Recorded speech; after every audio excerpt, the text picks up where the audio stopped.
7h48, a presidente Dilma Rousseff determinou a suspensão do kit anti-homofobia que seria distribuído nas escolas públicas. O material será avaliado por setores da sociedade. A determinação da presidente veio depois que parlamentares se posicionaram contra os vídeos e livros. E um desses parlamentares foi o deputado federal Jair Bolsonaro, que nós recebemos hoje aqui no estúdio. Bom dia, deputado. Bom dia. Muito obrigada pela sua participação aqui no nosso programa. Como o senhor avalia essa suspensão aí da presidente Dilma com relação a esse kit que o senhor denomina como kit gay? Não é minha especialidade essa, né? Mas eu encaro com a missão. Sem querer, nós descobrimos no ano passado esse kit dentro do armário e nós retiramos esse kit e apresentamos para a sociedade. E foi um trabalho muito doloroso. Eu respondo atualmente milhares de processos por causa desta questão, porque houve muito embate, houve inclusive quase agressões, né? Mas tudo bem.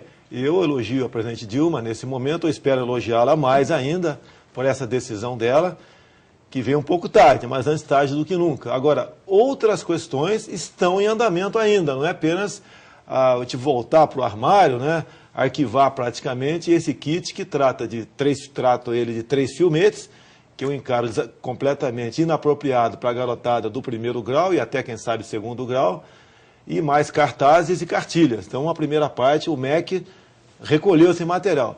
Agora, tem outro fator importantíssimo, porque ele está vindo de 3 frentes, também do Ministério da Saúde e também da Secretaria Nacional de Promoção da Igualdade LGBT. Aqui, por exemplo, que não foi tocado nesse assunto ainda pela presidente, né, diz aqui da distribuição de livros didáticos, né, com a temática diversidade sexual para o público infanto-juvenil.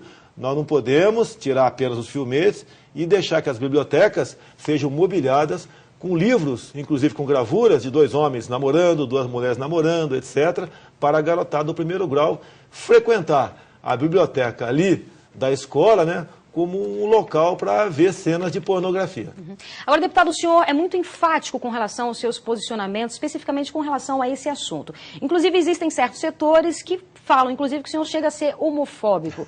Como é que o senhor avalia isso? Olha, se ser homofóbico é defender a família, os bons costumes e as crianças, eu sou homofóbico com muito prazer. E vou continuar nessa batida, porque eu quero é ver o inimigo morto ali no chão.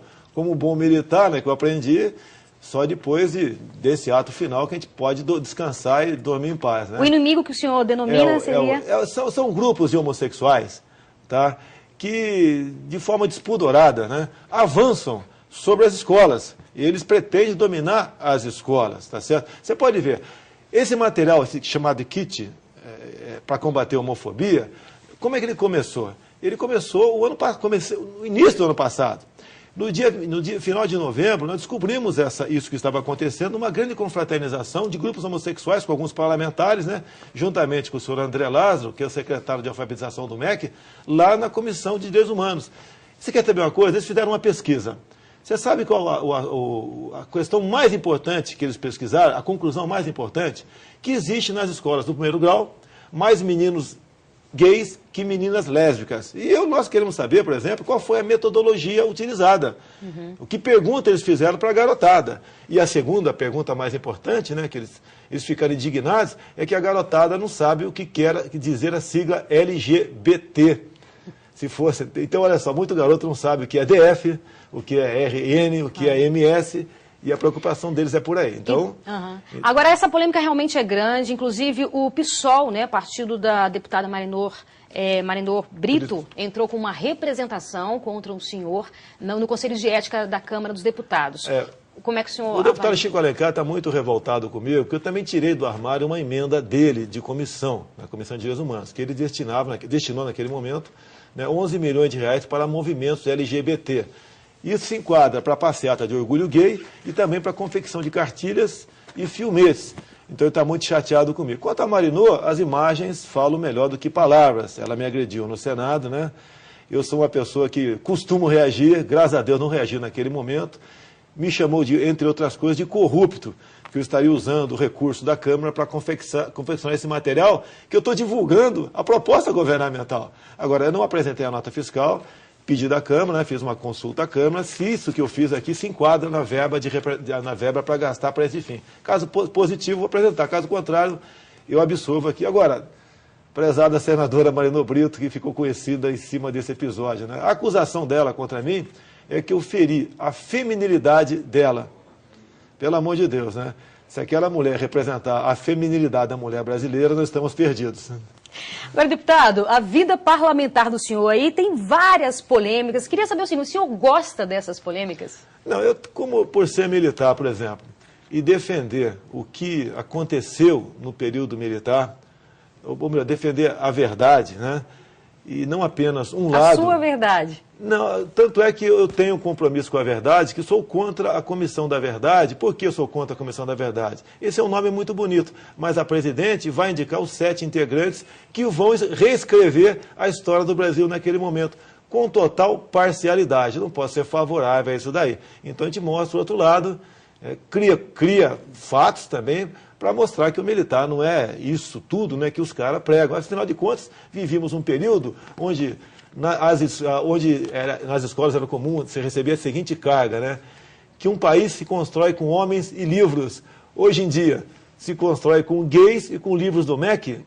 Quem está certo, quem está errado? Mas, em compensação, naquela época não havia liberdade nenhuma, né? As pessoas não tinham liberdade. Eu até faço um apelo, né, a quem tem parentes com 60 anos de idade ou mais, e pergunte como seus pais, seus avós viviam naquele momento. Você tinha liberdade para ir e vir, você saía do país, voltava quando bem entendia, vivia-se um pleno emprego. E consulte mais, a Biblioteca da Câmara tem lá, nos arquivos ali, os jornais de janeiro, fevereiro e março, pré-64, onde o povo, a igreja, toda a mídia pedia que os militares assumissem o poder, porque caso contrário nós estaríamos no regime semelhante ao que tem em Cuba hoje em dia.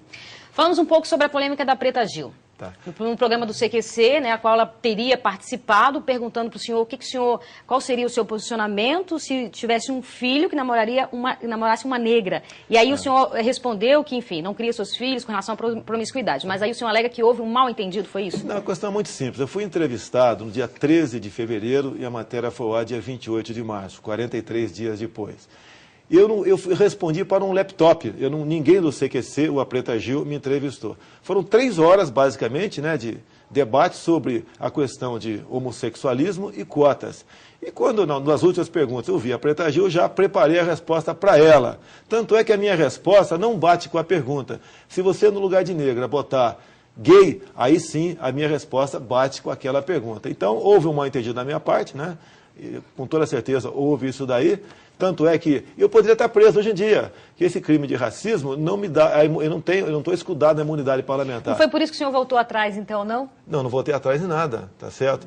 Até porque a minha resposta, quando eu falo, não vou discutir promiscuidade, segundo o dicionário Aurélio, promiscuidade não tem nada a ver com racismo, e sim com aquela pessoa que se entrega ao sexo com facilidade, que é o caso daquela pessoa que fez a pergunta para mim. Uma boa educação até evita, né, que você tenha certos comportamentos diferenciados, né? Quando eu termino, não foram criados em ambientes como o teu, o da Preta Gil. O dela, inclusive, a vida familiar dela é completamente diferente de uma família normal, cristã, e que pensa construir o Brasil. Então, olha só, o senhor fala que respondeu, portanto, essa questão de um seu filho, né? O que o senhor faria se um filho seu namorasse com homossexual? Se tivesse relacionamento eu entendi a pergunta. E aí o senhor... que o próprio Marcelo Taz, no programa naquele dia, falou que o deputado não deve ter entendido a pergunta. O Rafinha, logo depois, no CQC 3.0, falou a mesma coisa. E o Gentili depois falou para mim também, no meu gabinete, quando eu gravei naquele segundo momento. Mas então, buscar apenas vamos assim dizer, a popularidade, né? Uma bomba que até que para cima de mim era a véspera de 31 de março.